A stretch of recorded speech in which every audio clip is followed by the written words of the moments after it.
We who work in water and land resources feel lucky for any number of reasons, but especially so as we come together today to celebrate the county's efforts in green building. We get to build projects whose primary goal is to improve the environment, and we've been doing that. That's been a part of our core mission for as long as we've been around. And it would be pretty easy for us to rest on our green laurels, or native willows, as might be more appropriate. Last year, we planted over 46,000 trees and shrubs along the county's streams, wetlands, and rivers. We restored over 34 acres of stream buffer, and we protected over 1,000 acres through fee simple purchases and conservation easements. But this work does have a footprint, and the point of this green building ordinance is to improve the way we do business and to shrink that footprint. And we at Water and Land have taken this seriously, and we've worked at this over the last few years, and we found that these measures that make ecological sense also make economic sense. Two more, sorry. Yeah. The Chinook Bend Floodplain Restoration Project is a good case in point.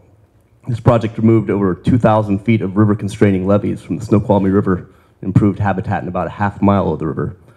But it also restored native vegetation to over the 60-acre Chinook Bend natural area. This project also entailed moving about 50,000 cubic yards of earthwork, and it gets very expensive to dispose of that kind of quantity of earth. By meticulously sorting the rock, gravel, and dirt, the project team creatively repurposed almost all of this earth on site to build levee setback revetments, the parking lot, and floodplain features. The exception was 8,000 cubic yards that were transported off site to build farm pads on nearby low-lying farms so farmers could keep their livestock and equipment dry during floods. Now, in addition to saving money, reusing all this rock and earth on site saved about 380 tons of greenhouse gas emissions. Another story of innovative materials sourcing and reuse. The floods of 2008 and 2009 deposited acres of woody debris behind the Mud Mountain Dam in the reservoir. Our CIP project team arranged to have these logs transported out of the reservoir to use in construction of stream restoration projects. We used salvage wood, which was not only less expensive, but of higher quality than what we usually get from vendors, to construct the Lower Boise Creek, Lower Newaukum Creek, and the Des Moines Creek habitat restoration projects. The boulders excavated from the Lower Boise Creek project were then used to build the setback levee at the Potski Levee setback project on the Green River. And this, combined with a process-based approach to the project design, in which the river does most of the work for us, allowed the Potski project to return $135,000 to the Salmon Recovery Funding Board for use on other Green River restoration projects. And this summer, the Stormwater Services section removed the constantly flooding Fremont House from the margins of Burns Creek in the Green River Valley.